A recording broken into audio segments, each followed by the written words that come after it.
Hey, how we doing out there, guys? So welcome back to another episode of the Bastion Black Performance Podcast. So currently it is Thursday, June the 23rd at approximately 18:30. So I haven't done an episode talking about the Russian invasion of Ukraine here in a couple weeks. Again, like I talked about, is like I don't like to be the talk every day, like just give the only 10 seconds of brand new news every day kind of guy. I like to deal a little bit more in the kind of the larger scale or, thinking a little bit more, kind of in broad strokes about things. So there's been some developments, or maybe developments is the wrong word. There's been some advancements and some otherwise, kind of new information to talk about. So I'm going to kind of work myself around here in sort of just a clockwise manner here. So we'll kind of start with, we'll flash back to our Google map here so we can kind of get our like overall kind of association for the map here. So we'll kind of start talking. We're up around Kharkov here. And so as we know, the Russians pulled back from, trying to take Kharkov itself. But the last few days, or the last week or so, there's been renewed activity on their part. The Ukrainians had pushed all the way up to the border here in a couple of places, and the Russians have counterattacked against that. So the main reason for that is that one. So if we kind of look, so the Russians are basically operating in, I guess, what you could kind of think of as like three main theaters. So the Eastern Theater, which is the main effort, which is around Luhansk and Donetsk and the actual separatist areas. And they have kind of secondary operations around Kharkov and then down around Kherson and the Crimea there, and we'll kind of get to those. And so what they need from their operations around Kharkov, their operations around Kherson, more than anything is they need to tie down and fix in place as many Ukrainian units as they can. So they're not really a threat to do a ton of like substantial offensive operations, the kind of thing that would like threaten the entire defensive front or anything like that. But what they need to do is they need to force the Ukrainians to keep a significant amount of troops and material, and then just like their observation drones and things like that operating in those areas, so that they can concentrate on being able to achieve that superiority of numbers that they need for their offensive operations in the east. And then as well, what they particularly need around Kharkov here, and we'll zoom out, is we'll flash over to our Google map here. So this is Kharkov right here. So as we kind of, damn it, I hate when I flash over that and everything pops up. So as we kind of flash over that, we can kind of see where this road network is. So coming out of Belgorod, obviously they have a main highway system coming down towards Kharkov, but they cannot currently use that to get to supply their efforts down, in Izium and Severodonetsk and things like that. So they're using these highways that run through like Voshansk here, and then come down over here, what we would call their ground lines of communication. And so we'll kind of flash back to our map over here. And so it's indicated on this map, kind of by these dotted, not dotted, whatever you'd call that, these dotted lines here. And so what the Russians need to do, and the reason that they're doing these operations more than likely, is they need to keep the Ukrainians pushed back over in this area to keep them out of artillery range of these lines of communication. What they cannot have are the Ukrainians being close enough to these major roadways, they can bring them under substantial artillery fire and really have an impact on their ability to, support, logistically speaking, their operations in the east, which are further south than this. And so, kind of a thing, I guess I wanted to talk about, or wanted to make sure I clarified this in one of my previous videos. So when we talk about ground lines of communication, what a line of communication is it's basically how your front and your rear like not only communicate with each other, but just like how they travel to each other. So for example, if we talk about this being, ground line of communication, is this area, and you see this a lot, especially in modern war, because there's so much movement of the front lines comparatively, is this roadway could be completely controlled by an enemy. But let's say we have special operations forces, we have like, paratroopers, kind of classical missions that kind of get into these areas here. And what that means is they could kind of interdict, some of the traffic on the roads, the movement of troops and things like that, and just generally be a nuisance. And so, kind of classical missions where we talk about that would be like the drop of the paratroops behind the lines, let's say before the invasion of Normandy, June 5th and 6th of 1944. So while they're not capable of really stopping a lot of the heavy armor and a heavy traffic and stuff like that, just them being between an enemy's front and an enemy's command and control centers, their rear, really messes with stuff. Because one, you start getting reports of people being all over the place, like, oh, hey, they're here and they're here and they're here. But then also, like, you're going to have, elements that get out, and you're just going to have random dudes get ambushed, and commanders and leaders and things getting ambushed in there. And so being able to keep the ground lines of communication not only open, but completely freed of enemies is hugely important. So now, conversely, for the Ukrainians, what they need is, one, obviously they need to protect Kharkov. Kharkov, I think, is their second most populous city, and it's already been severely damaged during all this stuff. So obviously they need to protect their civilian population. And things like that. Obviously, Kharkov is a major center of roads, so it can still absolutely be used, as a hub to get things, coming from the west here and then moving things down south on some of these, somewhat more minor roads. But then the Ukrainians, what they need to do without weakening their own efforts in the east is they need to kind of do, sort of what the Russians are doing, but the opposite. They need to try to force the Russians to bring as many units, both as far as like infantry, but also of equipment and things like that. They need to force them to bring as much of that stuff into this area as they can in order to take the pressure off of operations on other sectors.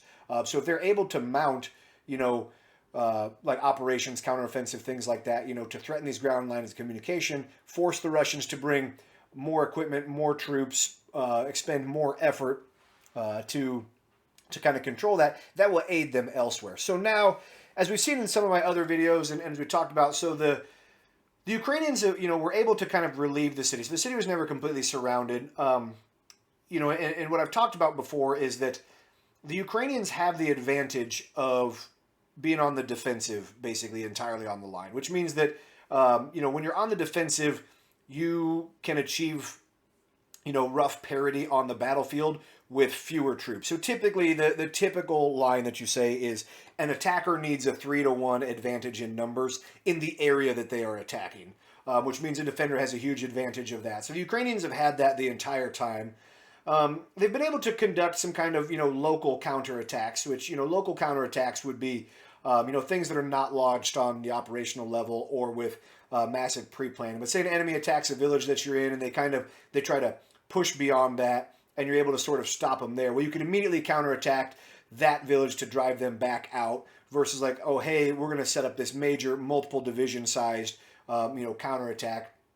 And as it sits right now, it does not appear that the Ukrainians have any real ability to conduct a large scale counterattack at anywhere on the front. I think this stems from a couple things. Is that one, I think I know for a fact that they are completely outgunned when it comes to artillery. They say the Russians have something like a 10 to 20 to 1 advantage in total artillery system numbers and a 20 to 40 to 1 advantage in actual ammunition availability for their artillery system. So anywhere the Ukrainians go with artillery, they are severely outgunned by the Russians, which also means that whatever armored elements and mobile elements the Ukrainians do have, they have to be very careful how they use them, lest they run into areas that are easily or currently covered by Russian indirect fire and artillery and things and air power and things like that, and lose that. So you primarily see that the Ukrainians are operating on the defensive, then conducting small-scale local counterattacks, which is certainly better than nothing. I also think that they're suing for time because obviously they're trying to acquire more equipment, newer equipment, better equipment from Western militaries, which they are. Whether they have or whether they will have that in enough numbers to actually launch the kind of counterattack that could expel the Russians remains to be seen. Like, as I said, as it sits right now, they have not demonstrated any ability to launch that kind of counterattack anywhere. And so they're kind of forced, they're playing the defensive. They're doing a good job. They're causing a lot of casualties and things like that. But, to use sort of a combat sports metaphor, they're sort of like that squirrely, like, college football player that you get in the jiu-jitsu gym he's very difficult to take down. He's athletic. He's kind of quick or whatever. So you're having trouble taking him down, but he has absolutely no ability whatsoever to score any points on you in any way. So it's kind of kind of just suing for time. And that's kind of where the Ukrainians are at a little bit, in that. So kind of keep this map in mind. So we'll flash ahead over to our over to the east, so over towards Severodonetsk and in kind of this area. And so, like we said, kind of coming down. We'll flash out here. So this is Kharkov right here. So as we said before, the Russians have been driving hard out of out of Izium here, so they control this, which gives them major highway access and stuff like that, as well as Lyman here. So these have been basically kind of their two major hubs that they've been using to to kind of work their offensive actions in the what would be kind of this northwestern section of the eastern campaign. And the goal currently is absolutely for Sloviansk here. So Sloviansk and Kramatorsk occupy major transit centers, as you can see. And we'll flash over to my legit Google Maps so we can see a little bit better, as far as what we have for road networks here. So we'll zoom way in here. Uh-oh. Reload the page. That's not good. There we go. All right, so flash in. So as we can see, so Sloviansk as well as Kramatorsk both sit on large stretches of road. They also cross, or they have crossings of waterways and of what otherwise is marshy land, but also close to the Seversky Donetsk River here. So that's why the Russians are pushing so hard for that. So the other thing that would do is, if the Russians are able to take Sloviansk and Kramatorsk, you can kind of see how that pretty much eliminates any remaining decent ways the Ukrainians have to still supply this area. So, i.e., this represents the ground communication lines of the Ukrainians that are in the east in Severodonetsk and Luhansk and things like that. So obviously, the Russians are trying to push into that. So they've been having a really tough go of it. Been very slow. Been very grinding. But like we said, they have a huge advantage in artillery, as well as air and things like that. So they are making progress. They're basically just doing what we, kind of historically would call steamroller tactics. So, so if you want to kind of read about, sort of a battle that I think represents historically very much what the Russian approach is here, read about the Gorlitsa-Tarnow offensive, by the Germans in 1915. So led by von Mackensen himself, and so basically the Germans assisting the Austro-Hungarians against the Russian Empire. They had a very big advantage in artillery, both in quantity and quality. And so, around, kind of the dual villages of, Gorlitsa-Tarnow, they basically would just use steamroller tactics. They'd get all their artillery in line, just absolutely smash everything in front of them, basically frontal assaults. Once they took over ground, they'd move the artillery up, and they, in terms of ground taken and casualties caused, it was, one of the deadliest battles in all of history, one of the deadliest in World War I for certain, and so a very interesting one.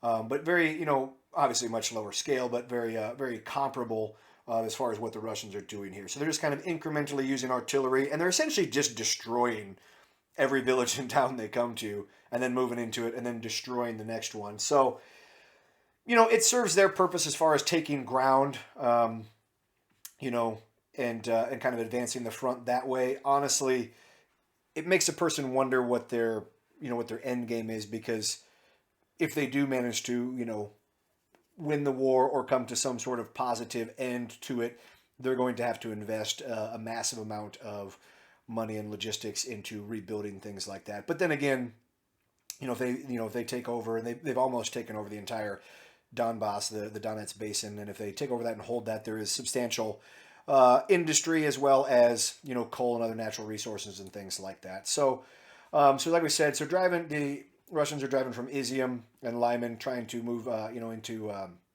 Sloviansk and Kramatorsk here. So if we flash to the far eastern section of this major salient. So again, we've been talking about this salient for a while here. Centered at Severodonetsk, and the reason that there's a salient here is that there's the Seversky Donetsk River. You can see that it runs along here. I'll flash back to my Google map so we can see a little bit better.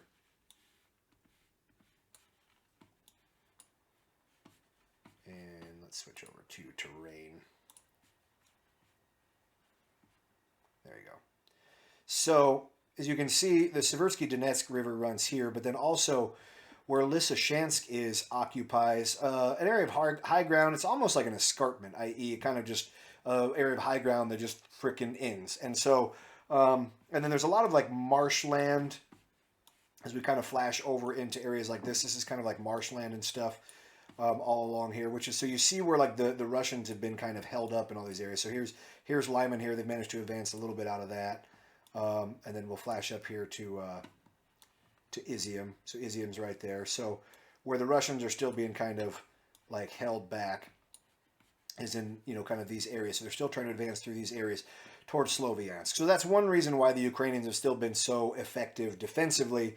Even though you look at that, you know, you look at this salient and you're like, for fuck's sake, like why are you staying there? But you know, but it is like this is significant areas of marshland and stuff like that, which is why the Ukrainians have held on to that. So so obviously the Russians have been making pretty incremental but steady progress. They've been working, they've been driving a lot out of this area down here to the east of Bakhmut, and they're trying to get to Bakhmut. So Bakhmut obviously also sits on convergence of roads and things like that, sits astride this MO3 highway here. And so taking this would also eliminate a large, you know, amount of the available ways to supply or otherwise to maneuver up here for the Ukrainians. So there has been this pocket that kind of formed around Zolote and Hirska, Mykolaievka, towns like that. Now, I saw maps yesterday that showed that it got sealed off, and then there was an update that said that the Ukrainians had pulled out of this.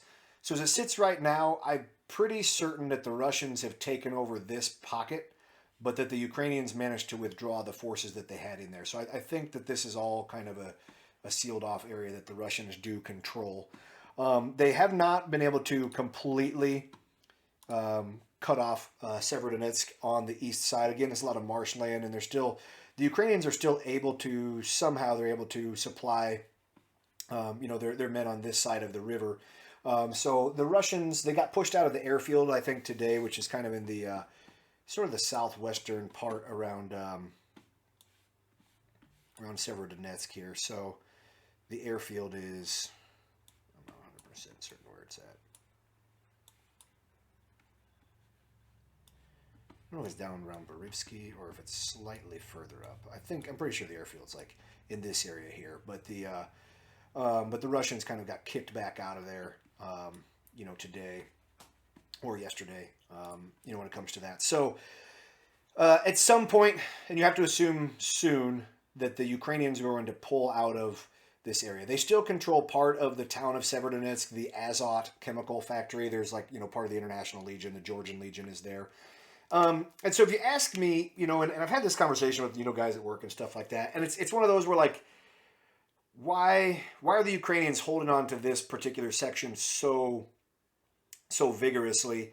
And I don't have like a perfect answer. So what I think is going on is that, one, they have good positions for their artillery around Lysychansk, and with the Russians very committed, I think they're able to cause a lot of casualties relative to what they're taking. So for them, it's worth it to attrit the enemy, to destroy, you know, some of their equipment, to draw them in more and more. And we do know that the Russians have had to pull units from the Kherson area and the Kharkov area and things like that to reinforce that. So I think for, you know, the Ukrainians, forcing them to, you know, to get more fixed into that location aids them in other ways.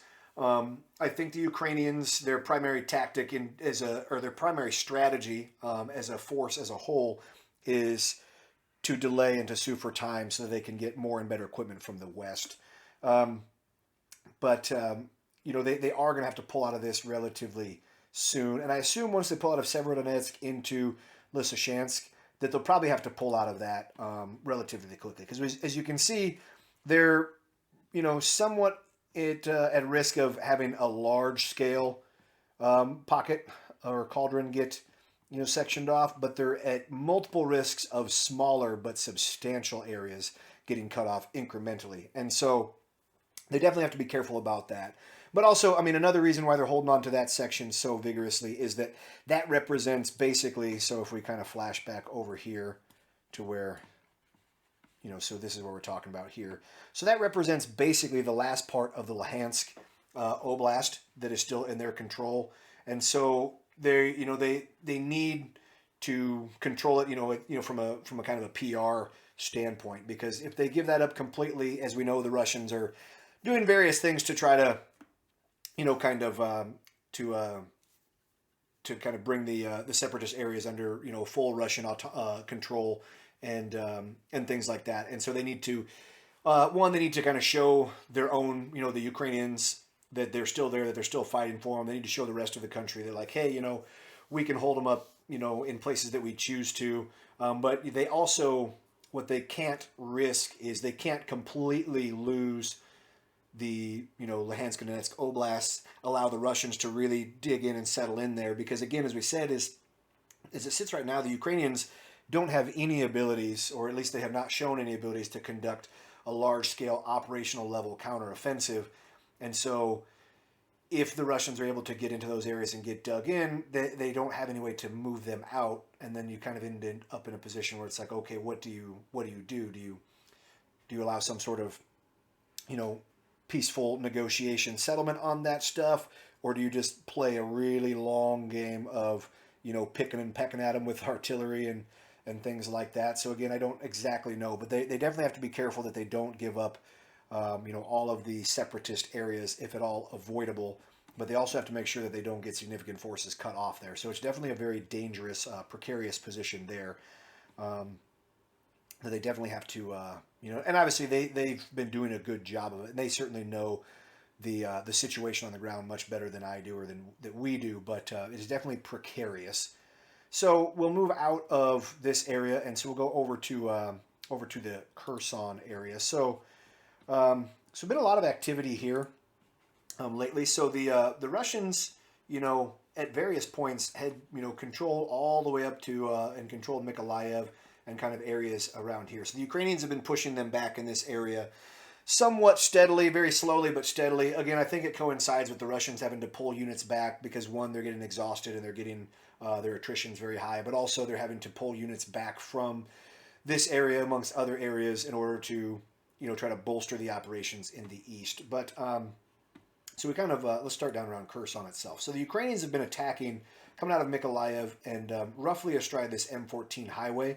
And I saw at one point that they thought that they were within like 15 kilometers, so that'd be 9 miles away from Kherson itself. And then I think they got pushed back a little bit, so they're getting close to Kherson itself. And so now, obviously, why Kherson is so important, for both, is that Kherson sits across astride crossings over the lower Dnieper here.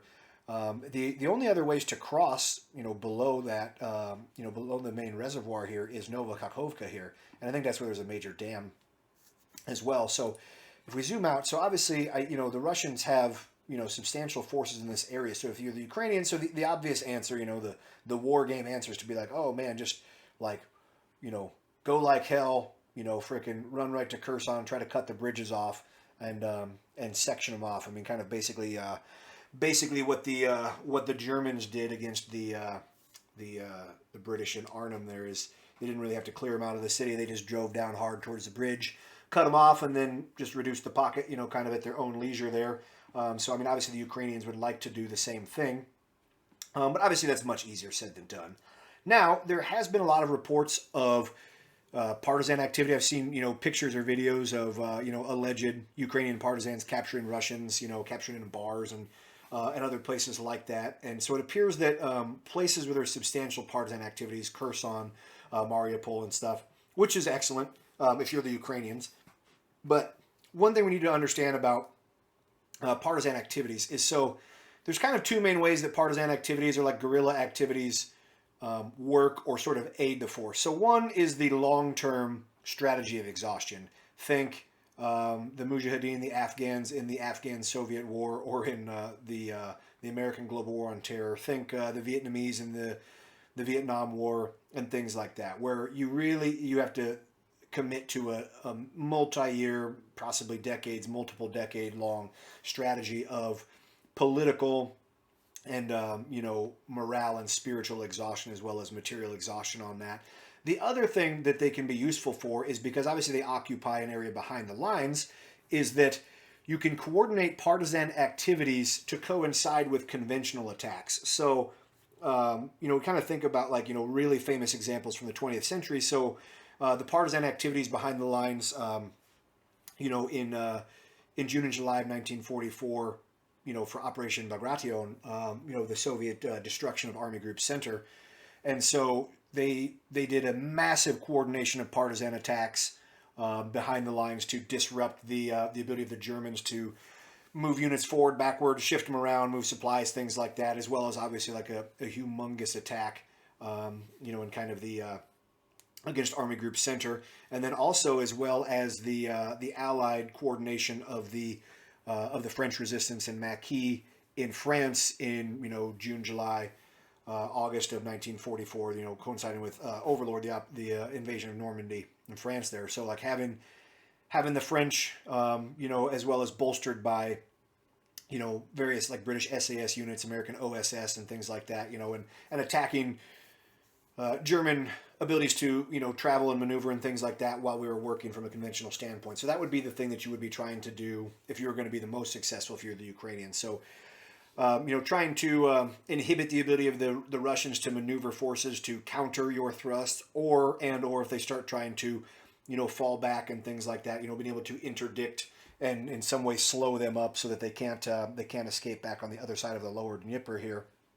So those would be the kind of things that you'd be trying to do if you were them. So now other places there's been major fighting. So if we look up here, so there's a river here called like the Inulets River. And so as you can kind of see, it's like super squirrely, like runs along here and kind of comes way up here.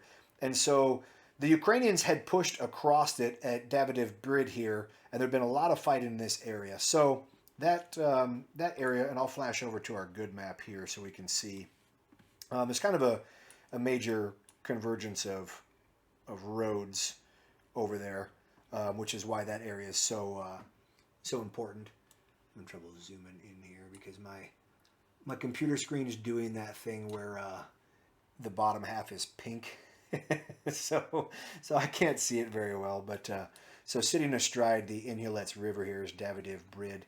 You can see it sits across multiple like good roads, but also obviously a crossing of the river here. So the Ukrainians had crossed that, but then apparently they've been kicked back across it again. So they apparently they do not occupy positions on the east, or what they would call the left bank of the Inhulets River. So obviously getting on this side of the Inhulets River, so again this long squirrely river that runs right here, would be huge for them, because that remains kind of the last sort of like natural obstacle for them to cross before they start trying to make a run for Novokhovka or Kherson itself or whatever. So obviously for them, getting across here and then being able to kind of assault down this highway and threaten the Russians would be humongous if they are able to do that. But again, they've been able to do some successful low-level counterattacks, and they've been kind of like slowly pushing them back, but they haven't been able to do anything at a major level. So if you're kind of when you kind of think of like modern defensive operations, is sort of what you kind of think of as like, as an enemy starts to get pushed back, is as they kind of start to consolidate and, be able to establish an effective defense again. We kind of call that like a crust. So they're kind of forming a crust. And so if you kind of think about that, it's obviously it's something that's got a little bit of, like hardness to it. Like you can't just like brush it aside, but it also means that it's not a really hardened front line. But as it's kind of sits, the Ukrainians haven't really shown an ability to penetrate what we would call like the battle zone. And so when we kind of think of, maneuver operations, in what you could kind of think of as quote unquote blitzkrieg or deep operations, Bewegungskrieg, movement war is, I always like the kind of the quote by Heinz Guderian was, Klutzen nicht kleckern, which means boot 'em, don't spatter 'em. And so what his basic premise was, with armored operations and mobile operations, was you have to hit an enemy concentrated enough and hard enough that you pierce straight through them and you just keep on going. So that's what he means by boot 'em. When he means by spatter 'em is like, if you hit an enemy but you don't have enough, force development, or if you're spread out too much and you don't penetrate at a small enough axis which you can really penetrate, is what you tend to do is you tend to just sort of push the enemy along with you. So as you're advancing, they're retreating, and you kind of never really fully penetrate, through that battle zone and through that, sort of defensive crust that they're forming. And that seems to be kind of what's going on with both sides here, is that no one can really achieve some sort of decisive penetration where there's, a really substantial mobile, end run for the end zone or anything like that. So that seems to be kind of, kind of what's going on with both. That kind of, as far as covering the basics of that pretty much covers. There's a couple things that I sort of wanted to end with, which is that one, we've seen a lot of talk, and there's a lot of people that are talking about the Ukrainians are winning, the Ukrainians are going to win, or this is going on and this and that. And one thing I think that, because everybody's kind of real quick to jump on the Ukrainians are the good guys or whatever. And obviously their country got invaded by the Russians. So, okay, no problem there. But something you need to keep in mind is that as it sits right now, there is no criteria by which you can state that the Ukrainians are winning. Currently, 20% of their country is occupied by the Russians. They don't have any way of expelling them, via counteroffensive. They are outgunned 10 or 20 to 1 in artillery and 20 or 40 to 1 in artillery ammunition. They're still outnumbered in tanks, still outnumbered in aircraft and things like that.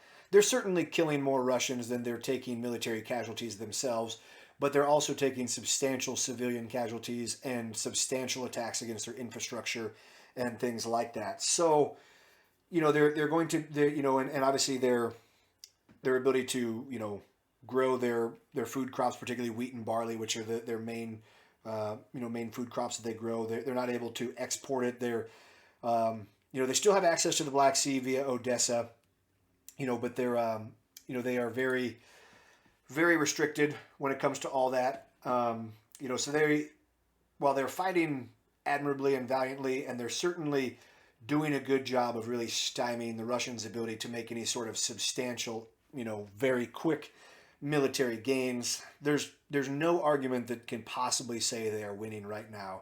I guess unless you say in the public support, most of the world is on their side, and I guess that in and of itself is a victory. And they are receiving stuff from foreign nations, but as it sits right now, it's clearly not enough to substantially alter what's going on. So they have been getting, apparently they have some American HIMARS rocket systems. We talked about those, which are incredibly long range, depending on the warheads that they use, potentially incredibly long range rockets. I think the longest range versions of those have a range of something like 300 miles, like 500 kilometers. But and some of our MLRSs, say that really fast a couple times. Some of that, obviously, we've sent them some M777s. I've seen Russian videos of them destroying some M777s. France has sent them some self-propelled, Caesar howitzers. The Germans have sent them some Panzerhaubitze 2000, so they're, they're self-propelled 155 howitzers. I think the Dutch sent those. So I think technically the Germans didn't send them. I think it was from the actual factory.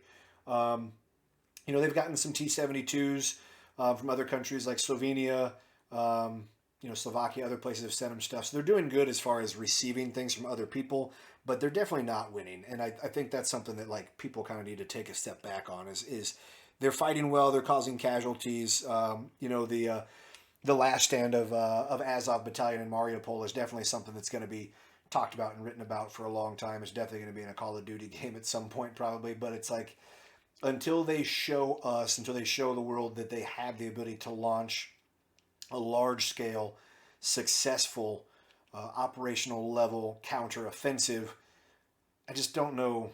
I don't know what the possible end game is for them, aside from having a substantial portion of their country occupied, or if there's some sort of major political change in Russia. So now, kind of along that same vein, Belarus has been conducting, military drills along the border around Gomel. I'll flash back over so you guys know where that is. So Gomel is kind of right north of Kiev. I talked about that a lot in kind of the early days. So, yeah. So Gomel down to Chernihiv, Kiev. So Belarus has been, apparently they've been digging some trenches, and setting. I read something today that said they were setting up like wooden tanks to try to like, to like sort of appear as more defensive operations. But they've apparently done a massive call up of reservists and things, and done some major exercises. It remains to be seen whether Belarus will actually join in. For them, I do not think it's a smart idea. Belarus does not have much for military. They're basically a complete puppet state of the Russians. And so the chances that things go incredibly terribly for them, I think, are very good, because politically Lukashenko does not have really great support. He's a full-on dictator. People do not like him. But then they're going to start to get, awfully squirrely around Poland and Lithuania and places that are going to start to feel threatened. Other things is Lithuania has blocked their access through their country into the Kaliningrad Oblast. So this is kind of a weird facet of the end of World War II and the dissolution of the Soviet Union and all that crap, is that this section here, which used to be Königsberg when it was under the German Empire, is now Kaliningrad. And so obviously it's not landlocked, but its land side is completely, its land borders are completely locked from both Belarus and Russia. So they're entirely reliant on going through either, Belarus into Lithuania or Belarus into Poland to get there, or, having to access it through the Baltic. And Lithuania closed the border, and, what they said along the terms of the sanctions against Russia. So that's going to kind of ramp things up a little bit in terms of that. And so, apparently, Belarus is either done or has been talking about doing military exercises around Grodno here, which for them is that's very risky. I think Poland would beat the shit out of Belarus pretty quickly, because Belarus is really dumb, and the Poles have a fairly small but pretty well equipped military, and obviously they're a NATO country, so Article 5 of the NATO Constitution, or whatever the hell you call it, NATO agreement, basically says, if you attack a NATO country, the NATO countries are all all authorized and required to respond as well. So that's the kind of thing that could make things very interesting, is kind of seeing what goes on with that. So we'll kind of see how that plays out in the next few days on that. But that's pretty much all I've got for tonight. Remember, guys, only the hits count, and you can never miss fast enough to catch back up.